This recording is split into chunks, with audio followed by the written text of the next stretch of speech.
दोस्तों प्लीज आप कमेंट करके मुझे बताओ कि आपका नेक्स्ट वीडियो कौन से टॉपिक पे आपको चाहिए। दोस्तों ये वीडियो के अंदर मैं आपको बताने वाला हूँ कि फर्स्ट सेमिस्टर में अगर आपको टॉपर बनना है तो आपको क्या करना चाहिए।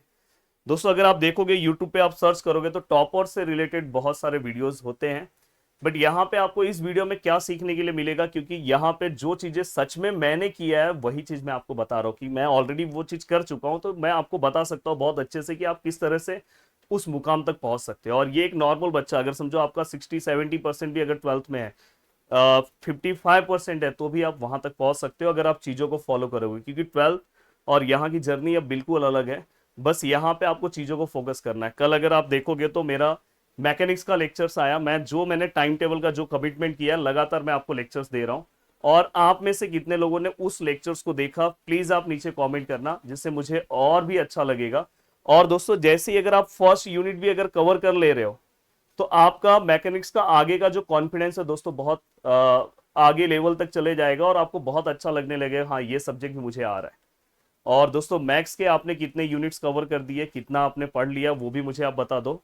चलते हैं दोस्तों वन बाय वन चीजों को स्टार्ट करते हैं। सबसे पहले बता देना चाहता हूं कि प्रदीप गिरी एकेडमी जो हमारा एप्लीकेशन है दोस्तों, एप्लीकेशन का नाम यही है, प्रदीप गिरी एकेडमी। आप जाके गूगल प्ले स्टोर पे करोगे, लिंक दिया है। नहीं तो बहुत सारे लोग कमेंट करते हैं कि सर आपका एप्लीकेशन कौन सा है। इंजीनियरिंग मैथमेटिक्स 1 के कोर्सेस अलग अलग यूनिवर्सिटी के चल रहे हैं, कुछ यूनिवर्सिटीज के आने वाले हैं, बहुत ही अच्छे तरीके से चल रहे हैं। यूट्यूब पे जो मैं करा रहा हूं वहां पे बहुत अच्छे से करा रहा हूं। वहां पे करने से आपका क्या होगा, टाइम बचेगा और बस उतने ही सम सॉल्व करने हैं, अलग से कुछ नहीं करना है। यूट्यूब पे आप कर रहे हो तो इसके बाद आपको खुद से अलग से भी और सम सॉल्व करने हैं।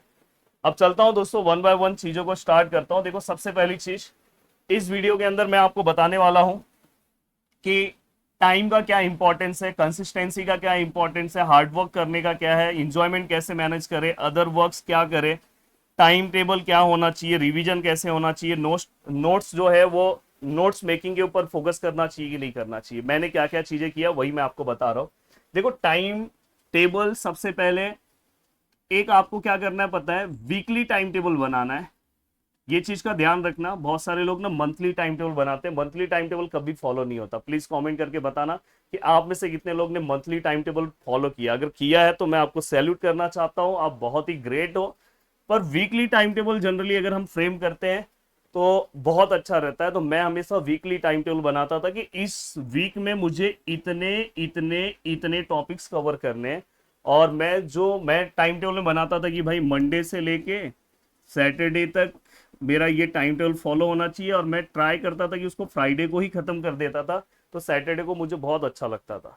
तो ये आपके पास एक टाइम टेबल आपको फ्रेम करना है। और टाइम टेबल ज्यादा हैवी मत बनाओ, आप अपने अकॉर्डिंग की आज मैं 3 टॉपिक्स कवर करूंगा, या तो इस पूरे वीक में मेरा 1 यूनिट कवर करने का टारगेट है। अगर आप 1 वीक में अगर आप 1 यूनिट कवर कर रहे हो तो ग्रेट है, बहुत बड़ा है। तो 2 वीक 1 यूनिट के लिए अगर आप फोकस कर रहे हो तो भी चलेगा। और मैं बोल रहा हूँ कि जो आपके न्यूमेरिकल टाइप्स के सब्जेक्ट्स हैं उसका फोकस सबसे ज्यादा करो। थियरी टाइप के सब्जेक्ट्स आप थोड़ा थोड़ा फोकस करके लास्ट में भी थोड़ा पढ़ना चालू कर दोगे तो हो जाएगा, पर न्यूमेरिकल सब्जेक्ट्स की प्रैक्टिस बहुत ज्यादा लगती है। कैल्सी प्रॉपर यूज करना स्टार्ट कर दो।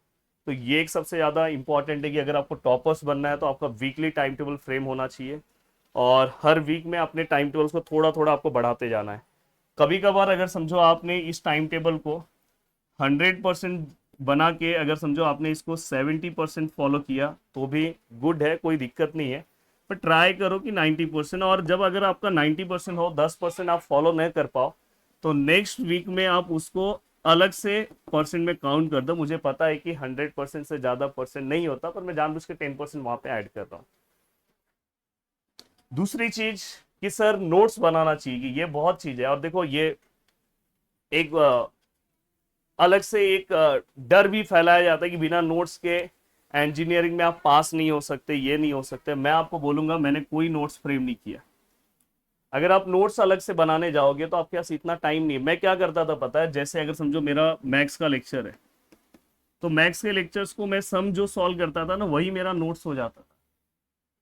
जैसे अगर समझो मेरा मैकेनिक्स है, जो मैं आपको लिखवा रहा हूँ ना बोर्ड पे, वही आपका नोट्स हो जाएगा। आपके पास इतना टाइम नहीं है कि आप नोट्स फ्रेम करोगे। इवन कुछ मैं अगर समझो कॉन्सेप्ट मैकेनिक्स में बता रहा हूँ तो वो आप मत लिखते बैठो, आप सम सॉल्व करो, वही आपका नोट्स है। आप अपने लैंग्वेज में उसी को बाद में रेफर करने के लिए यूज करो। हाँ क्या क्या चीजें आप नोट्स में लिख सकते हो, जैसे मैंने बताया कि ये जो फोर्सेस लेते हैं, ऊपर साइड में प्लस, नीचे में माइनस, इस साइड में माइनस, इस साइड में प्लस, ऐसे फोर्सेस को हम रिजॉल्व करते हैं। ये सब चीजें आप अपने नोट्स में रखो। पर मैंने कुछ डेफिनेशन ये सब बताया, तो वो आपको उसका स्क्रीनशॉट रख लो, ये रख लो। अगर आप एप्लीकेशन में हो तो आपको दिक्कत ही नहीं है, पूरा पीडीएफ फॉर्म में मिलता है, आप वहां से पढ़ सकते हो। तो ये सब बहुत ज़्यादा बेनिफिट है एप्लीकेशन में। एक और बेनिफिट क्या है कि अगर आपने समझो इस टाइप में मैंने, क्योंकि मैं ज़्यादा समय एप्लीकेशन में सॉल्व कराता हूँ, आपने टोटल 3 क्वेश्चन सॉल्व किए, रिमेनिंग 2 क्वेश्चन आपके पास टाइम नहीं है, तो दोनों सम्स के सॉल्यूशन नोट्स में से देख लो फटाक से, आपका जल्दी प्रैक्टिस हो जाता है। तो टाइम सेविंग एप्लीकेशन बहुत अच्छा है। नेक्स्ट पार्ट है दोस्तों कि सर इसलिए नोट मेकिंग के ऊपर मेरा भरोसा नहीं है। और अगर आप कोई नोट्स लेके ये सोच रहे कि मैं उस नोट से पढ़ लूँ, वो भी नहीं होगा। आप जब तक खुद से नहीं करोगे तब तक नहीं होगा। अब देखो नेक्स्ट पार्ट है दोस्तों टाइम टेबल। टाइम टेबल बहुत ज्यादा इंपॉर्टेंट, जो मैंने आपको पहले ही बोला कि टाइम टेबल बहुत ज्यादा इंपॉर्टेंट है कि आप किस तरह से अपने टाइम को मैनेज कर रहे हो, और आपको एक टाइम टेबल फ्रेम करना ही होगा। तो टाइम टेबल में कम से कम आपका रेगुलर, अगर आपको टॉपर बनना है तो रेगुलर 3 आवर्स की स्टडी अगर आप मेंटेन कर रहे हो तो आप टॉपर बन सकते हो, आराम से बन सकते हो। 3 आवर्स बस, मैं उससे ज़्यादा नहीं चाह रहा हूँ। कॉलेज अटेंड करो, 3 घंटे की स्टडी करो, आप आराम से सही और सेफ जोन में चल रहे हो। नेक्स्ट है सर अदर वर्क्स अगर हम कर रहे हैं तो उसको कैसे हम मैनेज करें। दोस्तों मैं आपको मेरे बारे में बताना चाहता हूँ कि जब मैं इंजीनियरिंग में था, मेरे कॉलेज का मेरा खुद का अटेंडेंस 96-97% रहता था। तो आप समझ सकते हो कि मैं कॉलेज भी अटेंड करता था। और ये पूरा अटेंडेंस मेंटेन करने के बाद मैं मेरा जो कॉलेज रूटीन था दोस्तों, कॉलेज रूटीन मेरा कुछ 9 to 5 का था, ऐसा कुछ था। मैं अराउंड 5:30 को या 6 को घर पे आता था, और मैं 6:15 से मेरा क्लासेस भी लेता था 10 रात के 10 बजे तक। अभी चलो रात के 10 बजे तक अब नहीं लेना होता है, अब तो ऑनलाइन ये सब भी आ गया है। तो रात के 10 बजे तक मैं क्लास लेता था, और ये तो लेता ही था, साथ में सुबह 7 to 8:30 भी मैं क्लास लेके फिर मैं कॉलेज को जाता था। तो आप समझ सकते हो कि मैं इतना अलग से भी काम करता था। और वही रीज़न है कि मैंने इस फील्ड में भी बहुत बड़ा नाम कर लिया, और दूसरा फील्ड तो मेरे पास पड़ा ही है। वही रीज़न है कि आज मैं इस फील्ड में आपको दिखाई देता हूँ, क्योंकि मैं ऑलरेडी क्लासेस के फील्ड में पहले से ही था। तो अगर आप जाके सर्च करोगे गिरी ट्यूटोरियल्स, बहुत बड़ा क्लासेस है, अगर आप बहुत ही अच्छे से पूरा गूगल पे आप देख सकते हो जाके। तो मेरा ये रूटीन था दोस्तों, 6:15 to 10। और ये तो मैं ये अदर वर्क्स करता था, उसके बाद मैं स्टडी करता था, स्टडी करके मैं अपने सिलेबस कवर करता था। तो मैं किसी को अलग से कुछ चीज़ें नहीं दे रहा हूँ कि आपको ये करना है, आपको ये करना है, आपको ऐसे करना है। बट अगर आप जैसे आपके फैमिली में कुछ प्रॉब्लम्स है, आप कुछ अदर वर्क्स कर रहे हो, तो भी आप अपनी चीज़ों को मैनेज कर सकते हो। बस मैनेज करने के लिए आपके पास एक डेडिकेशन होना चाहिए। मैं सोचा उसके बाद रात के 1 बजे तक अपनी स्टडी कवर करता था, कभी कभी रात का 4 भी हो जाता था जब असाइनमेंट ये सब रहता था पूरा कवर करने में। तो इस तरह से मैंने मेहनत किया है। पर मैं वो नहीं बोल रहा कि आप उतना मेहनत करो।